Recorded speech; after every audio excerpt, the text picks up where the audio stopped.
Good morning everyone, myself Sahaban Arshad and I welcome you to the YouTube channel of St. Joseph Public School Talk. We were discussing factors affecting adsorption और इसमें हमने पढ़ लिया था कि adsorption की rate पर adsorbent surface का भी इफेक्ट पड़ता है, टेम्परेचर का भी इफेक्ट पड़ता है और प्रेशर का भी इफेक्ट पड़ता है और लास्ट चीज जिसका इफेक्ट पड़ता है that is nature of adsorbent. ठीक है, सपोज कीजिए कि एडसॉर्बेंट पार्टिकल्स वो पार्टिकल्स जो किसी सरफेस पर आकर के अटैच होने वाले हैं वो गैसियस फॉर्म में है। तो मेरा क्वेश्चन आपसे ये है कि हमारे एनवायरनमेंट में जितनी भी गैसेस पाई जाती हैं क्या वो इक्वल रेट से एडसॉर्ब होती हैं किसी सरफेस पर? तो आंसर है नो। हमारे एनवायरनमेंट में जितनी भी गैसेस पाई जाती हैं उनकी रेट ऑफ एडसॉर्प्शन यानी किसी सरफेस पर आकर के अटैच होने की कैपेसिटी अलग अलग होती है। और इसका बहुत ही कॉमन एग्जांपल मैं आपको बताता हूं। हमारे एनवायरनमेंट में सबसे ज्यादा पाए जाने वाली गैस है ऑक्सीजन गैस या नाइट्रोजन गैस। ठीक है, लेकिन क्या कभी आपने किसी सरफेस पर ऑक्सीजन या नाइट्रोजन गैस को एडसॉर्ब हुए या अटैच होते हुए देखा है? तो आंसर है नो। लेकिन हमारे व्हीकल्स या जो हमारे मील्स हैं उनसे निकलने वाला जो स्मोक होता है that is carbon dioxide and sulphur dioxide. और आपने देखा होगा अगर आप किसी पॉल्यूटेड जगह पर जाते हैं तो आपके फेस पर, आपके कपड़ों पर या आपके व्हीकल्स के ऊपर वो कार्बन डाइऑक्साइड गैस या SO2 गैस आसानी से एब्जॉर्ब हो जाती है और वो हमें ब्लैक स्पॉट के फॉर्म में दिखाई भी देती है। इसका सीधा सीधा मीनिंग ये हुआ कि कार्बन डाइऑक्साइड गैस या सल्फर डाइऑक्साइड गैस की रेट ऑफ एब्जॉर्प्शन किसी सरफेस से अटैच होने की कैपेसिटी ज्यादा होती है, जबकि oxygen, nitrogen, hydrogen in gases की रेट ऑफ एब्जॉर्प्शन कम होती है। तो यहां पर हम क्या करते हैं, कुछ गैसेस लेते हैं और इन गैसेस के नेचर के बारे में डिस्कस करते हैं कि कौन सी गैस का रेट ऑफ एब्जॉर्प्शन हाई होगा और कौन सी गैस का रेट ऑफ एब्जॉर्प्शन कम होगा। तो ये कुछ गैसेस हैं। First one is SO2, then ammonia, then HCl, then CO2, then O2, then CO, then N2 and then H2। ठीक है, इन सभी के क्रिटिकल टेम्परेचर हमने नीचे लिए हुए हैं। SO2 का क्रिटिकल टेम्परेचर हाईएस्ट है जबकि हाइड्रोजन का क्रिटिकल टेम्परेचर लोएस्ट है। ठीक है, अब पहला क्वेश्चन ये बनता है कि ये क्रिटिकल टेम्परेचर क्या होता है?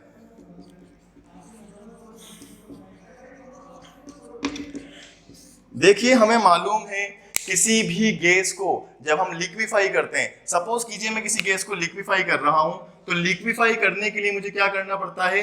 गैस को पहले तो बहुत हाई प्रेशर देना पड़ता है और साथ के साथ टेम्परेचर को डिक्रीज करना पड़ता है। ये नॉर्मल प्रोसेस होता है। किसी भी गैस को जब आप लिक्विफाई करते हैं तो अंडर सर्टेन प्रेशर और टेम्परेचर में ही वो लिक्विफाई होती है। तो सपोज कीजिए यहाँ पर कुछ गैस पार्टिकल्स हैं और इन गैस पार्टिकल्स को मुझे लिक्विफाई करना है, तो मुझे क्या करना पड़ेगा? मुझे धीरे धीरे प्रेशर को बढ़ाना पड़ेगा और धीरे धीरे टेम्परेचर को कम करना पड़ेगा। ठीक है, ये स्टैंडर्ड कंडीशन होती है किसी भी गैस को लिक्विफाई करने के लिए। ठीक है, अब अगर मैं इन सारी गैसों के क्रिटिकल टेम्परेचर पे नजर डालूं तो ये क्रिटिकल टेम्परेचर में SO2 का क्रिटिकल टेम्परेचर हाईएस्ट है और H2 का सबसे कम है। ये क्रिटिकल टेम्परेचर क्या डिसाइड करता है? ये क्रिटिकल टेम्परेचर डिसाइड करता है कि कोई गैस कितनी आसानी से लिक्विड में कन्वर्ट होगी या कितनी मुश्किल से लिक्विड में कन्वर्ट होगी। तो बेसिकली डेफिनेशन क्या होगी क्रिटिकल टेम्परेचर की? Critical temperature is the temperature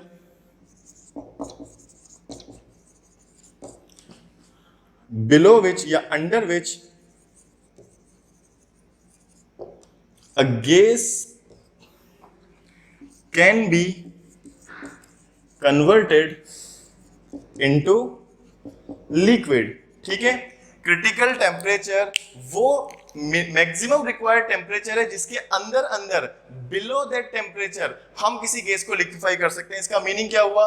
अगर मुझे SO2 गैस को लिक्विफाई करना है तो मुझे 430 केल्विन के अंदर अंदर टेम्परेचर रखना पड़ेगा, यानी मैं इसे 429 केल्विन पर लिक्विफाई कर सकता हूं।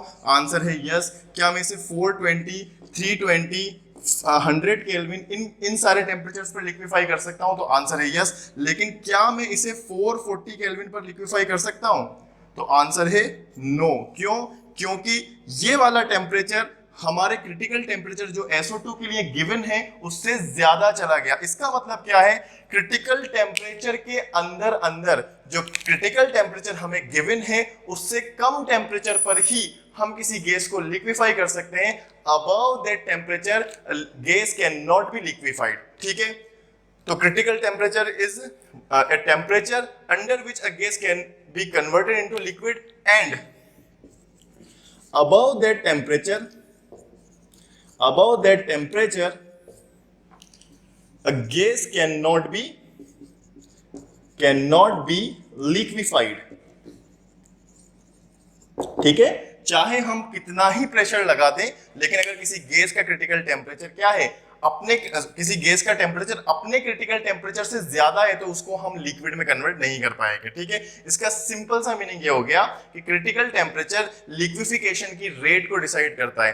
अब इसका हमारे एड्सॉर्प्शन से क्या रिलेशनशिप है, देखिए, अगर कोई गैस आसानी से लिक्विफाई हो जाती है, ठीक है, अगर कोई गैस इजीली लिक्विफाई हो जाती है, जितना इजीली वो लिक्विफाई होगी उसकी रेट ऑफ एड्सॉर्प्शन उतनी ही बेहतर होगी। ठीक है, इसका मतलब क्या हुआ, सबसे आसानी से कौन सी गैस लिक्विफाई होती है, सबसे आसानी से लिक्विफाई वो होगी जिसका क्रिटिकल टेम्परेचर जितना ज्यादा होगा। इसको यूं समझिए, हमारा जो रूम टेम्परेचर होता है दैट इज अप्रोक्सीमेटली 298 केल्विन। ठीक है, अब अगर हम SO2 की बात करें तो क्या ये जो हमारा room temperature that is 298 kelvin, क्या इस टेम्परेचर पर ये गैस लिक्विफाई होगी? तो आंसर है यस। क्यों? क्योंकि रूम टेम्परेचर 298 केल्विन 430 के अंदर आता है, बिलो दैट टेम्परेचर आता है, और बिलो दैट टेम्परेचर हम इसे लिक्विफाई कर सकते हैं। ठीक है, लेकिन सेकंड मेरा आपसे क्वेश्चन है, क्या ऑक्सीजन 298 केल्विन यानी रूम टेम्परेचर पर लिक्विफाई होगी? तो आंसर है नो। क्यों?